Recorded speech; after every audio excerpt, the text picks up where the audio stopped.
We are live. I'm pretty sure we're live. We're going to check out and see if we are. We are here at the house and we are talking about glide baits, swim baits. Yes, sir. Can we put that in the same category? I think so. Yeah, they both catch big fish. Cameron Oliver is here. I'm Brad Weekman, and we're going to see what we got going here. Tell them about your glide bait fishing. How'd you get involved? Sure. And how'd you come up with Facebook? So, no, great question. So I've been throwing glide baits, swim baits my entire life. I grew up in southern Colorado and used to fish for northern pike with my dad and grandfather. And back then, what a big swim bait was to me was Rapala J11. And we were throwing that out and either casting it or trolling it, depending on who was driving the boat at the time. But catching just giant northern pike, big smallmouth, and that was my introduction into big baits.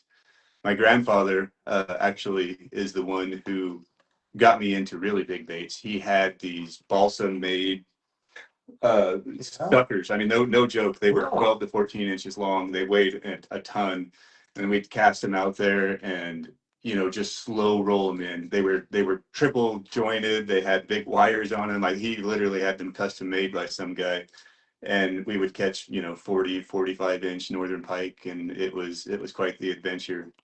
Sounds like it. Did that for a long time, and kind of got busy with life and just everything happened with kids, and kind of stopped throwing big baits for a while and just fished just however, right? The Right. plastics, crankbaits, whatever, and kind of got out of the mix. And then my son Josh Oliver, who fishes with me all the time, started watching YouTube videos and was like, "Dad, what do you know about glide baits?" And I'm like, "Man, I know they're very expensive, right? And we're not gonna we're not gonna do that right now." And so he talked me into buying some ABS glide baits.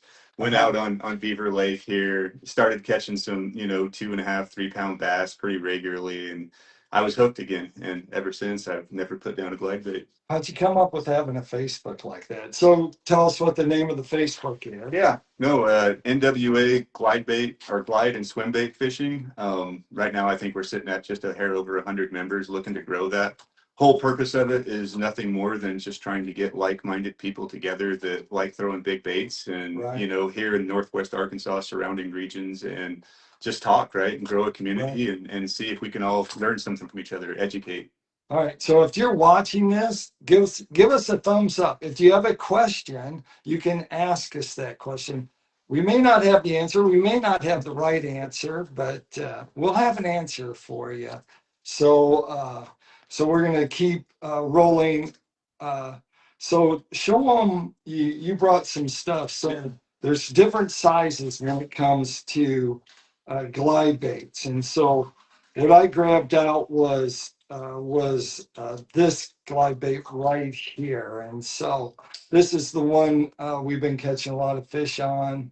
Also the schmedium. And then you have This is the big bender here. Big Bender. I Yeah. like how he's so creative. Travis, you're so creative when it comes to naming your stuff. Yeah.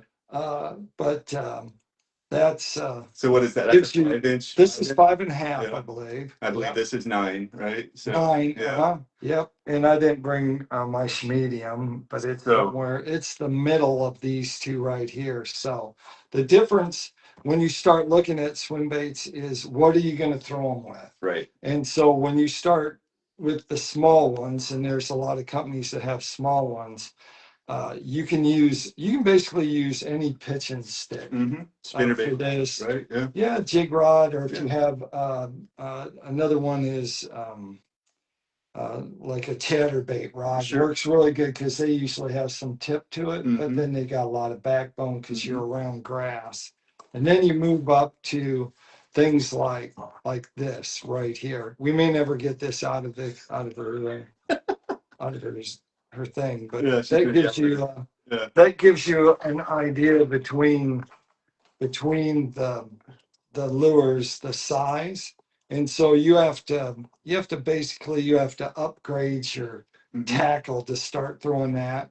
And so you actually have some affordable ones. Yeah. So start with what you have for rods there. Sure. No. So my whole mantra, and actually on my Facebook page and Instagram page, I have, the whole idea behind this is an expensive game, right? Swim baits, glide baits. I mean, you're looking at, $100+ lures that you're throwing out there, right? So you don't want to lose them. So you want to have the right gear, to Brad's point. And I bought this. This is a Dobbins Fury Series 2 to 8 ounce rod, 8 foot long, Uh-huh. and running on 20 pound test, right? Right. So I can throw up to an 8 ounce bait on this. I'm not gonna Right. whip it off, right? And I've got, heavy stout line to withstand the punishment that not only the fish but also the bait is having. Right.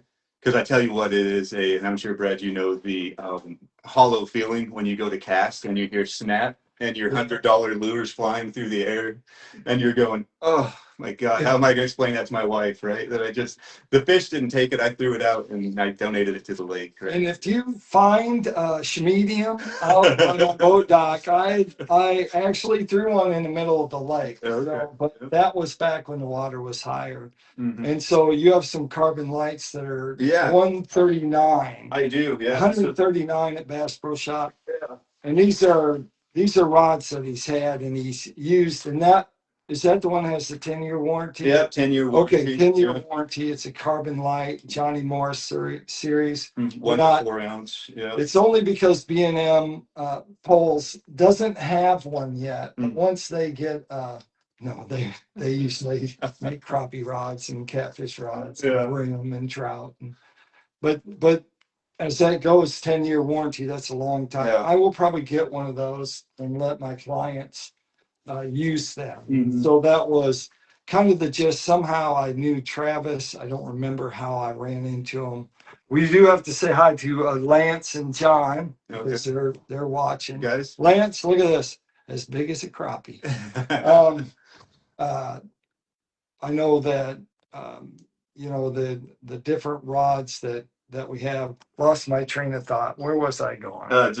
Talking rods, but Yeah, also rods. calling out these reels, right? Like this is I got this on Amazon. It's a PC Fun is the name of the company. This is the 300 series Aljos. It's got an aluminum frame on it, and believe it or not, it's got a 33-pound drag, right? And to Brad's point, I think they're $100, maybe $130. So is it a Shimano quality? Probably not, right? But for non-pro fisherman, the guy that's just passionate about fishing, getting out and catching some bigs, I mean, this thing will get it done, right? Like I've got 2 or 3 of these and I love them. So I have some big quantum PTs that I don't know why they make big saltwater things, and so I think that's where the two of my biggest ones that I throw the big lights with, and so when I'm out guiding, and that's how we got more into it, I think, and how I ran into your stuff was maybe I'd posted, maybe you had seen a post on us. And the whole thing about my guide service, for over 20 years, I used live bait. That's just what I did. But I think at some point, for me, it got to where it wasn't fun to take people out and do that. Sure. And it was monotonous and boring because I wanted to do stuff. Mhm. I wanted it faster. I wanted more fast, better action. And so we ended up going with artificial. And then from artificial, I have a very large collection of spoons. And I have very large spoons. Of course, Dixie Jet spoons, those are the ones that I use big. Cody Huff and a lot of the pros use them, and they use them for bass, but they work great for stripers. But these fit in the category of when you start throwing a bait, the first thing you want to do is what zone are they in? Right. You're looking top, middle, and bottom. So you're looking at your strike zone. So when I take someone fishing, I'm not only looking at top, middle, bottom, I'm also looking at what's the skill level. Right. And so I know I took a gentleman out named Adam. I took him out and he got his personal best striper. Nice. Throwing a little bender, but he easily could have thrown any rod I had in the boat and he easily could have thrown a big one Nice. at the same time, but that's not what they were biting on. Right. And so we matched in what zone they were in, and then that's how we went to Mhm. what it was. And not knowing, not knowing how good a fisherman is, Mm-hmm. the prices of the lure. So when people like, and then we happen to know that you have a pile Yeah. of swim baits, And at I home, a pile as big as this table, and they're stacked about this high Yeah. of swim baits. Yeah. But we also have to look at affordability. Yes. And Yep. so someone when they're first getting Mm-hmm. their first one, so before we go off in and you start Pulling grabbing stuff out. sweet little things out of your thing, the newest one that I have is this one. It's the Godfather Junior, and it's made by Strike King. It's ABS plastic is what it is. It's a jointed bait. It does have some movement, so it can chop, Mm-hmm. or you can bump or whatever you want to say. That's the thing about swim bait fishing is everyone's got their own little word Yeah. for what it, for searching Yep. or for chopping or for Mhm. bump or Yep. half a turn Yeah, or yeah. they got all these things or slow reeling. Yep. These can kind of do everything. They're around $45. I just got mine, and I've been throwing it been throwing it down at the boat dock and getting a lot of time with it on the thing. And so I actually am going to, with a couple of them, I'm going to weight them so they go deeper. Yep. So right now my bite's deep. Mm-hmm. And so, so I'm wanting it deeper, but this is one of those, it was designed in collaboration with Tater Hog Yep. Custom Lures, and he's famous for his baits. And so, do you have a Tater Hog? I don't, but Oh. adding to your strike zone and your depth, right? Like, Right. so what I'll do is if I'm trying to get down is I'll wrap some 0.30 gauge wire Uh-huh. to my front hook, and that will, because glide baits naturally Right. suspend, right? Like Yep. that's very slow sink. Slow sink. Right. If they're good. Right, exactly. So I'll add some Right. 0.30 gauge wire to it. Just you can get it at any tackle shop, right? And through that front hook especially, and that will definitely get it down for you. And if you notice that your glide bait with that front weight starts to blow out a little bit, you can Right. just add a very small strand to that back hook and that'll fix it. But that'll definitely Right. get you down. That gets that down in that zone. And the other thing you can do with ABS that you can't do with resin baits is transparency. Amen. So they have 4 of these that are transparent. This one, I mean, I almost jumped in the water and took a bite off it when I saw it the first time. So they do have solid, but that's the only difference. Probably won't show you like that's it. We'll probably now mostly go into resin baits Yeah. because resin baits For are sure.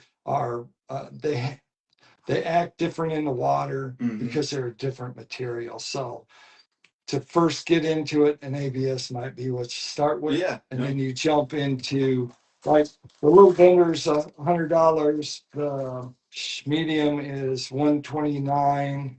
And how much is this one? Do you know how much this one I is? think it's like 160, 180, something like that. See, I'm going to say what it Yeah. is. That way I'm not wrong. Travis is going to yell at me because I'm guaranteed it's wrong either way. But yeah, that's So they just kind of go up, and they Mhm. got. I mean, what's your most expensive one? What's the most this is expensive the most one you bought? expensive glide bait that Oh, I have right all here, right. believe it or not. So this is the Clutch Darter, and I believe Oh, really? that this is a $240 bait. Again, my wife's watching; she may not let me in the house tonight when I get home, but I actually was able to pick this up used on Swim Bait Universe for about $100. So No, you actually found some good buys. Absolutely. That's going to be our tip. If you have Right. to give a tip, yeah, your tip is to go there because you Yeah. actually got a couple of good buys over Absolutely. the weekend, yeah. didn't you? So With the rat. Swim Bait Universe is a good one. Actually, just Facebook Marketplace, guys. Like, just go on Facebook Marketplace wherever you're at. Type in, glide baits, swim baits, whatever. You'd be surprised who has stuff out there and they're selling it. They may not know exactly what it's worth, right? So, I mean, you can pick up some really high end stuff for, probably $50, $60 off new prices. Yeah, and we have to say hi to Alton. Alton just popped in. Look, this is like the smallest crappie you catch is this size right here. Everything you catch is bigger than that. But Mhm. but yeah, so this is a clutch is very popular.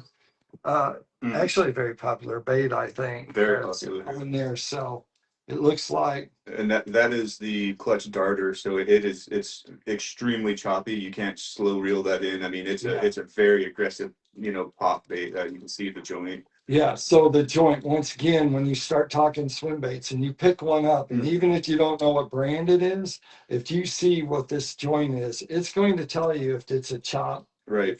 it's going to be really choppy, or if it's going to be like an S flavor where the joint isn't Correct. isn't as wide on the, what's this?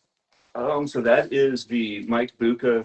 Oh, I forget the collab that he has, but it's his ABS bait. uh-huh. And Yeah. I think that's a 6 inch. I think that's maybe 30 or $40. And it is an absolute Yeah. fish catcher. It absolutely will get bit. You can chop that thing, you can slow roll it, you can do either or with that bait. All right. Yeah, I've never thrown this one. Yeah. So There's another. I can tell you once though, I did an interview with two guys at once, and one was Mike Bucca and the other one Okay. was Bill Cimentel Wow. with the Okay. Big Bass Zone, and he has a brand new book. You should check out his brand new book because it's phenomenal. A couple of First, you versions.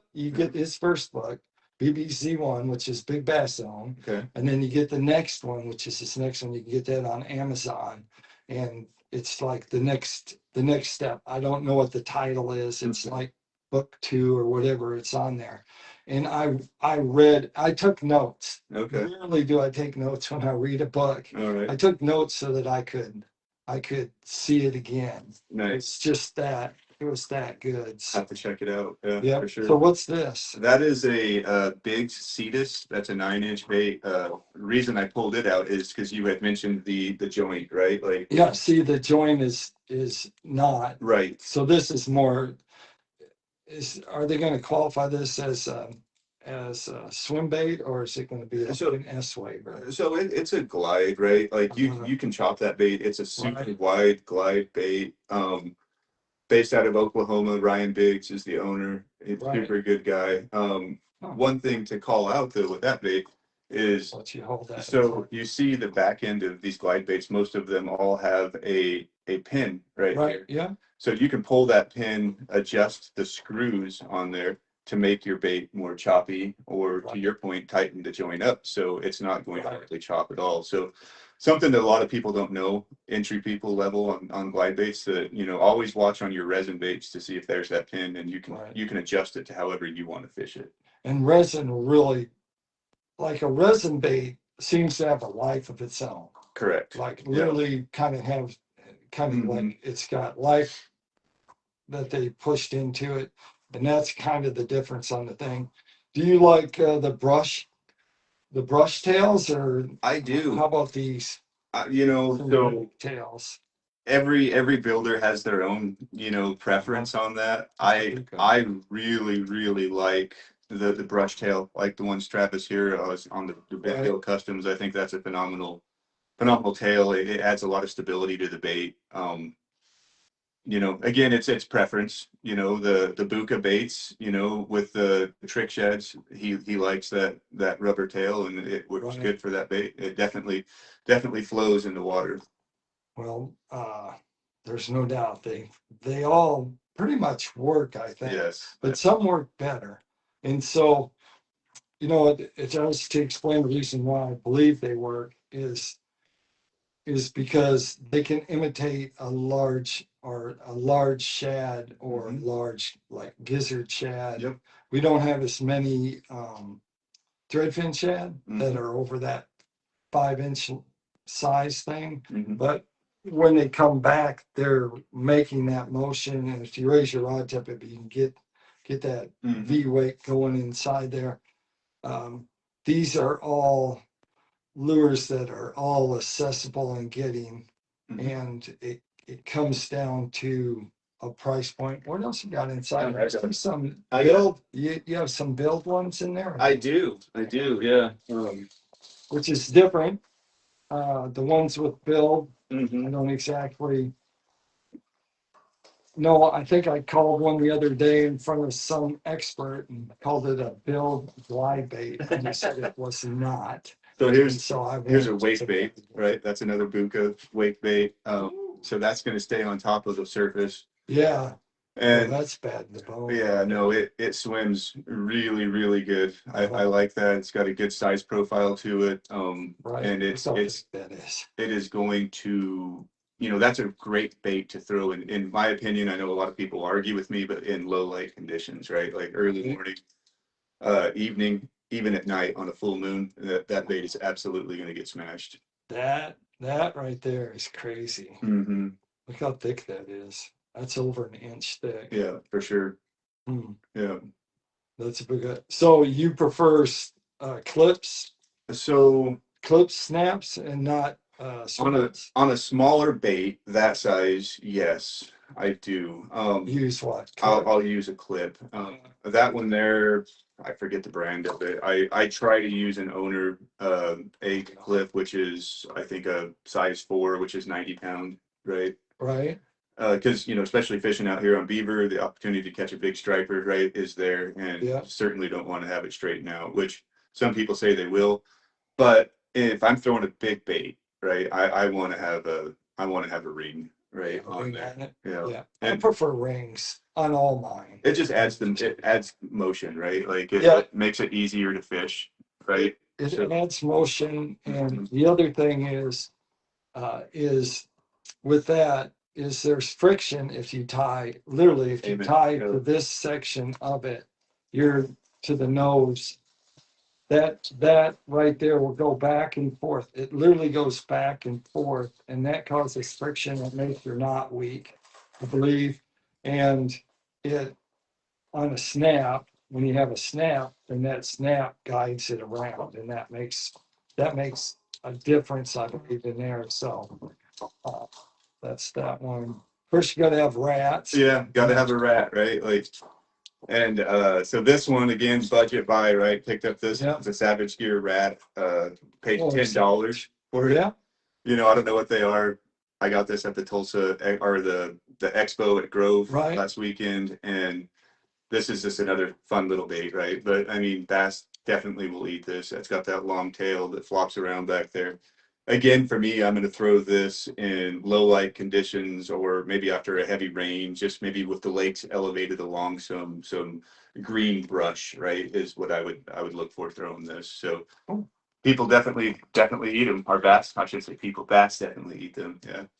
All right. So we're going to show the lake again Yeah. because Joe Discerno, Mhm. who, Joe, I know you're watching. He had a question on, you prefer a slow retrieve or a fast retrieve on this lake? So on that particular wake, Uh-huh. if you start reeling that fast, even medium, it's gonna want to crank down Uh-huh. just off of the angle, right? Just from the line tie. See how the line tie is Right. down here.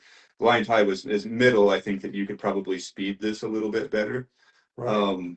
But so this is going to be a slow, right? Just a slow grind. Keep it on top. Keep that tail flapping is kind of the process I would use on this one. That's what you're going to throw on there? Yeah.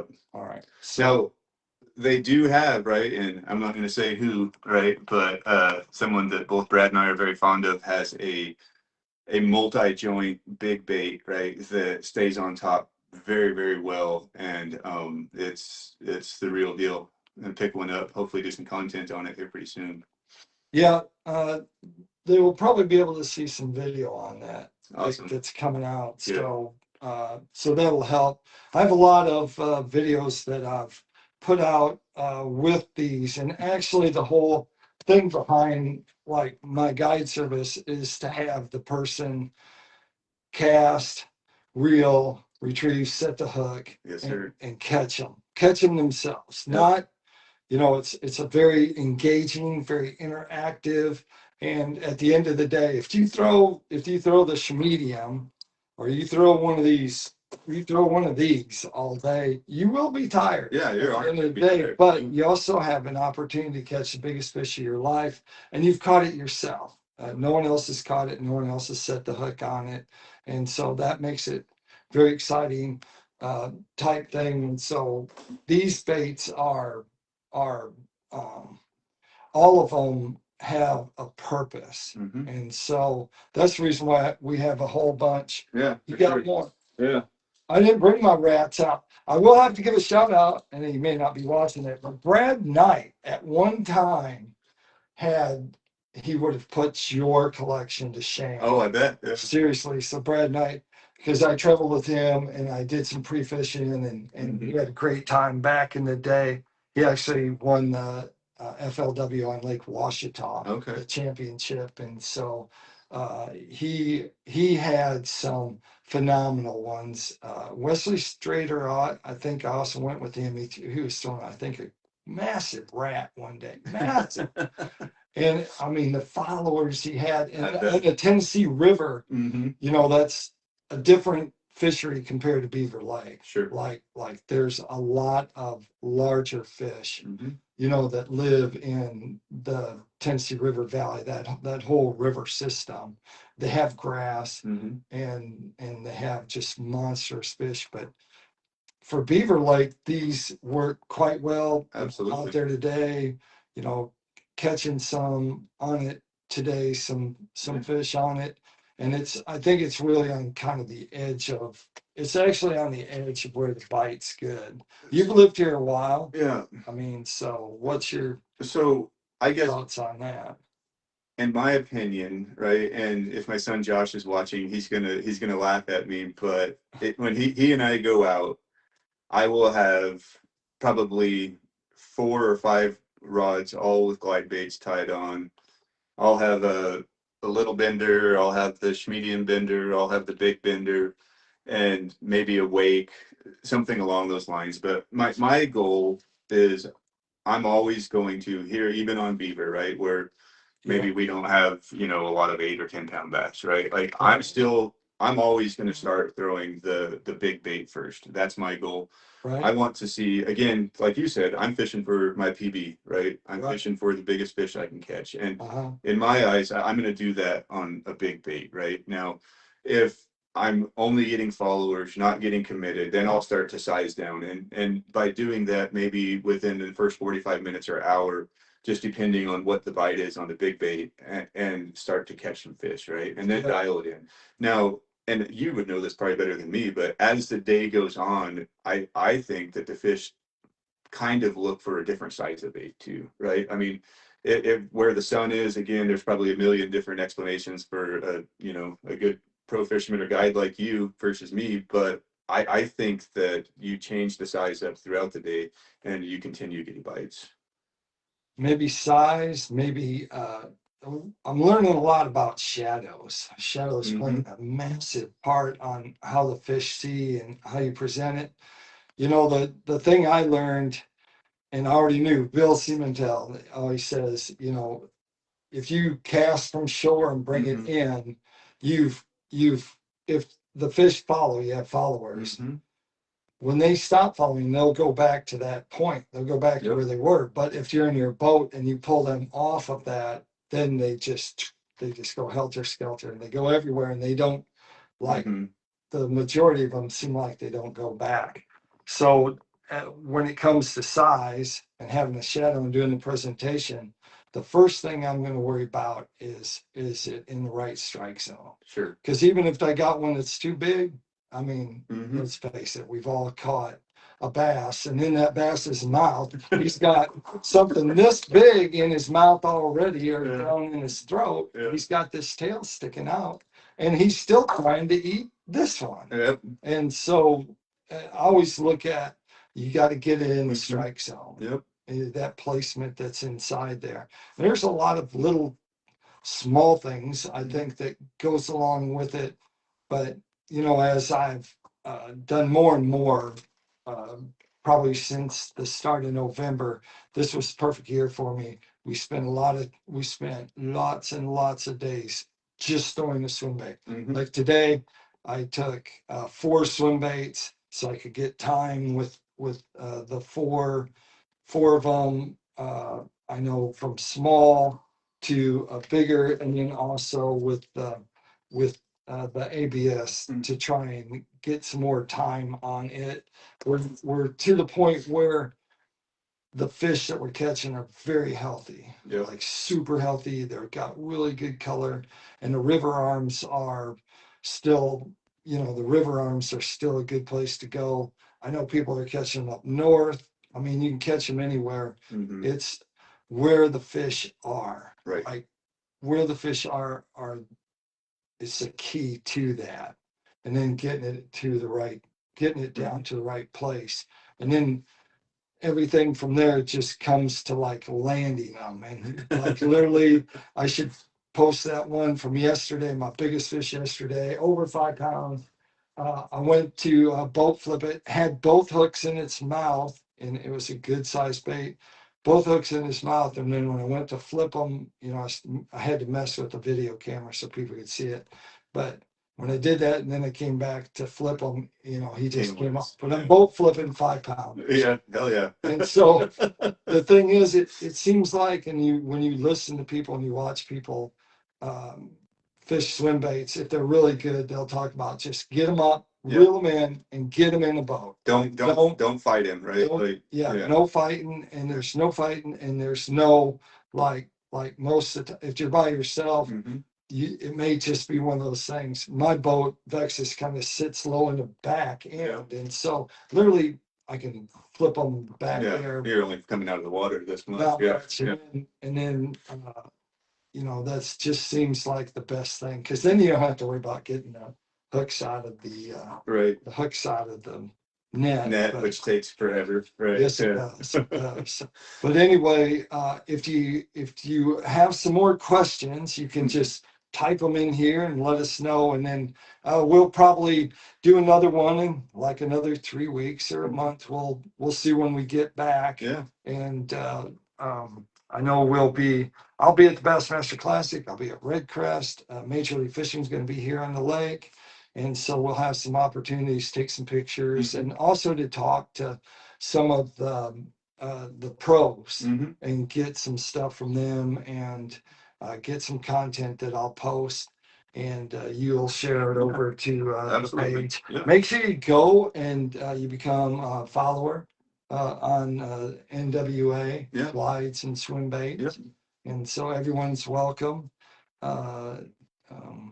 So Another thing I'll say is it's a misconception of people. They're like, man, like if I throw this bait, right, like it's so big, I'm just not going to catch anything all day. And that's totally not true, right? I mean, you can still catch 1-pounders. I mean, bass will eat anything, right? Yes. Like, and you would be amazed at how small the bass will eat that bait, right? Like, right. and it's still fun. And I guess my advice to anybody that's looking into getting into glide bait or swim bait fishing is start with like Brad said, one of these ABS baits like that Strike King, right? This one's just pretty. Yeah, get you a Buka, right? Like something cheap like this, and go out and just start fishing that thing. Just play with it, commit to it for a day or two, and I promise you that you were going to see fish come up and look at your bait that you had no idea were there. Yeah. And the size of fish that you see consistently, you're going to be hooked. And don't right? get discouraged if you Right. see a lot of fish, because you will see a lot of fish, and it takes like I think Travis was in the boat, and I think we have one when he was in the boat that he caught it, that he got to watch it bite on live scope. Mhm. And I've had some really, really good days where I've seen on live scope, and I've had days where the wind's been so hard I put on anchor lock, and I've walked to the back of the Yep. boat and fished out the back of the Yep. boat. And so wind is your friend, and Yeah, always. but keep in mind that you will see. Yeah. Like you will on Beaver Lake, you will see a lot of fish. Clear water lake. I mean, they're going to come from, especially, pre-spawn, spawn. I mean, you're going to see fish come from 20 yards, right? That just right up to your bait, stop, and you're like, oh, and they Don't stop. Yeah, don't stop. Don't stop. Right. Don't stop, because when these things stop, it's like, nope, No, gone. no. Yeah. So sneaky advice, right? And I'm sure you probably already know this, but when you do get him and he's hot and heavy and he doesn't hit it, the misconception is I'm going to speed up and reel it away from him real fast, right? But instead, chop it, right? Like make that bait go from, if he's here, make it go from side to side. Make him commit with his head to turn, and he'll usually bite it. I like keeping the same distance sometimes. I like Mhm. keeping the same distance when he got hot and keep that distance. Yeah. So the fish is here and this is here, Mhm. and keep that distance every time it gets just a little, Yeah. and then kind of pop. You're gonna catch what a lot of my clients have found out is these things will follow it, and a lot of these bites come like Right. 10, Yeah. 10 foot, 5 foot from the boat. Yeah. You work it all the way in, and they are like literally when they get on Yeah. there, they're hot and mad. Yeah. And so, two things you want a fish to be is hot and mad. Yeah. And make sure you hold on to your rod because he's going to take it out of your hand if you're not ready. That's right. So anyway, we'll do this again in about a month, and like I said, write down some questions, and by then we'll have someone that can look at the phone and see all the questions. There you go. Otherwise, I saw some questions on there. We appreciate you Yep. watching, and well, I'm going fishing tomorrow. Yeah. So Well, I'm going to work, but I wish I was going fishing. Right? there you go. So someone's got to do it. Yeah, someone got him. That's right. All right, that'll wrap it up. We'll see if we can get this turned off. There we go. That was fun.